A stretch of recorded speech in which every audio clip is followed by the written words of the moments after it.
매일 가는 카페에 다롱이라는 애완용 거북이가 한 마리 있다. 사장님이 끔찍히 귀여워하는데 나하고도 친해졌다. 어항 속에서 하루 종일 사는데 나나 사장님이 다가가면 두 발을 흔들며 좋아라 한다. 모이를 주면 잘도 받아먹으며 건강하다. 다롱이가 나를 알아보고 두 발을 흔들며 반가워할 때 나도 우울하고 불안했던 마음이 다 사라지며 동심과 기쁨과 환희심에 젖는다. 다롱이는 내 삶의 중요한 사랑의 대상이 됐다. 다롱아 사랑해. 가까운 친구나 지인이 가끔 이렇게 하소연할 때가 있다. 내가 세상에서 가장 불행한 것 같아. 이때 그건 사실이 아니야. 세상에서 객관적인 기준으로 볼 때 너보다 더 불행한 사람이 얼마나 많은데 라며 대수롭지 않게 위로하려는 사람들이 많은 것 같다. 하지만 이 말은 불행을 토로하는 사람들에게 결코 위안이 되지 못한다.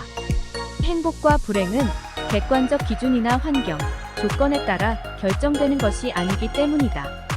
다만 대부분의 사람들이 자기가 세상에서 가장 불행한 사람이라는 가끔씩 하는 것은 사실인 것 같다.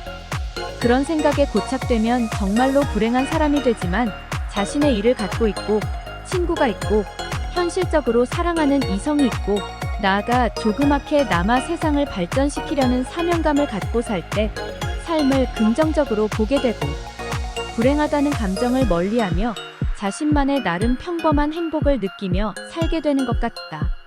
너 자신보다 중요한 건 없어.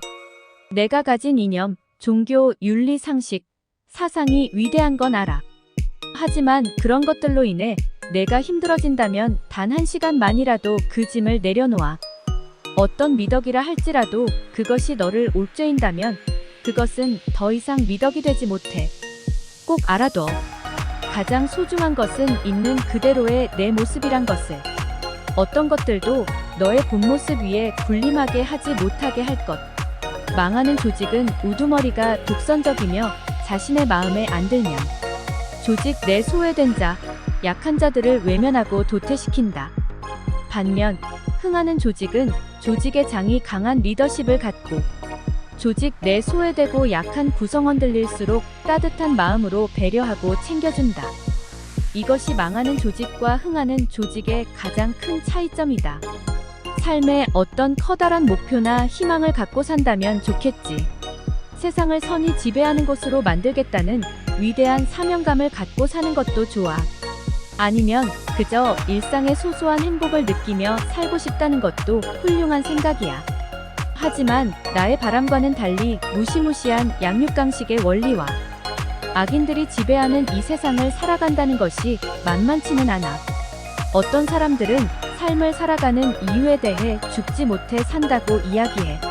하지만 죽지 못해 사는 것도 삶의 좋은 이유가 된다고 봐. 오늘도 죽지 못해 사는 당신을 위해 응원 한마디 해줄게. 그래, 오늘도 잘 살고 있어.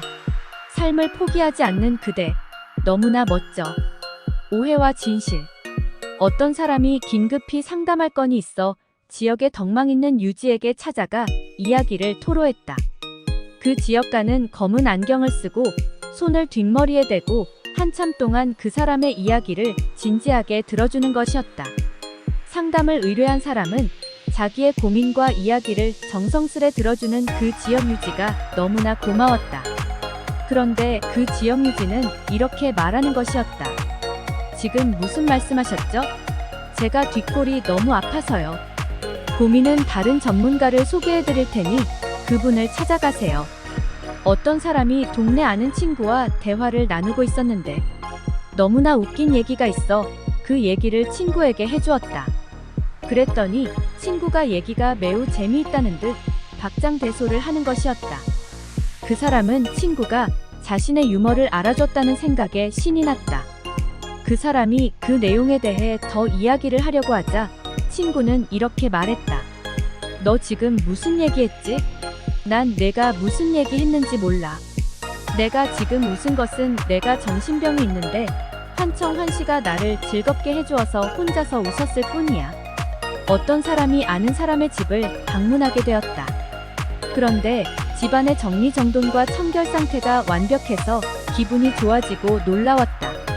그래서 그 집주인한테 물었다. 어떻게 이렇게 집안을 깨끗이 정리하실 수 있어요? 정말 부지런하시고 깔끔하신 것 같아요. 그러자 그 집 주인은 이렇게 말했다. 사실은 제가 심각한 완벽주의 강박증이 있어서요. 저의 너무나 깔끔한 성격 때문에 부인과도 이혼한 상태고 현재 정신과에서 강박증 치료제 약을 먹고 있어요. 믿거나 말거나. 흔히 주위에 가까운 사람이 하는 말 중에 이런 말들이 있다. 나니까 당신 이해하지 당신 행동 이해하는 사람 아무도 없다. 내가 객관적으로 볼 때 당신은 잘못됐다. 지나가는 사람 100사람한테 물어보라. 내 말이 틀렸는지. 어느 누가 봐도 당신은 문제가 있다. 상대를 위하는 말인 것 같지만 이런 말들은 상대방의 인격과 자존심에 크나큰 상처를 준다. 위와 같은 말들은 오만과 독선에 가득 찬 비인격적이고 주관적인 말들이기 때문이다. 진정으로 상대방을 위한다면 비난의 방식을 쓰지 않는다고 한다. 그리고 나는 절대 객관적으로 특정 사람을 판단할 수 없다. 상대방을 생각해 해준 말일지라도 상대방이 마음의 상처를 입는다면 악담으로 가득 찬 부업에 지나지 않는다. 진정으로 상대방을 위한다면 이런 말을 사용해야 하지 않을까? 이건 지극히 저의 개인적이고 주관적인 생각입니다만 말 한마디에 천냥 빚을 갚는다고 했다. 가까운 사람일수록 말조심을 한다면 좋은 인간관계를 유지하며 잘 지낼 수 있을 것이다. 남의 시선이나 비판에서 자유롭게 살기. 예수님이나 부처님 같은 인류 역사상 위대한 성인들도 그분들이 살아계실 동안에 많은 사람들로부터 비난을 받고 능욕을 당했죠. 물론 현재에도 그분들을 욕하거나 비방하는 사람들이 많고요. 하물며 우리 같은 평범하고 약점과 단점, 안 좋은 점, 투성이인 사람들이 다른 사람들로부터 나쁜 평을 듣거나 미움받는 것은 어쩌면 당연한 일이에요. 그냥 남들로부터 칭찬이나 인정받기를 기대하지 말고 다른 사람들의 시선이나 비판에 개의치 말고 우리의 양심과 소신대로 사는 것이 나 자신을 사랑하는 첫걸음이 될 거예요. 신이 우리를 긍휼히 여기사 이 생에서 인간의 몸을 받게 하셨고 저마다의 고유한 달란트 탤런트를 주셨도다. 신은 인간들에게 세상적 성공을 목적이 아닌 신께 영광 돌리는 수단으로 삼으라 하셨고 성공의 결과물을 불쌍한 중생들을 위해 또한 인류의 물질적 정신적 발전과 진보를 위해 쓰라고 하셨네. 신이 인간들에게 순종과 복종을 요구하는 것은 인간들이 그들의 부모에게 효도를 하는 것과 마찬가지 이치일세. 부모에게 효도하고 신께 순종하는 자에게 축복이 있을 것이요 이 생에서 번영을 누리고 수명이 길리라.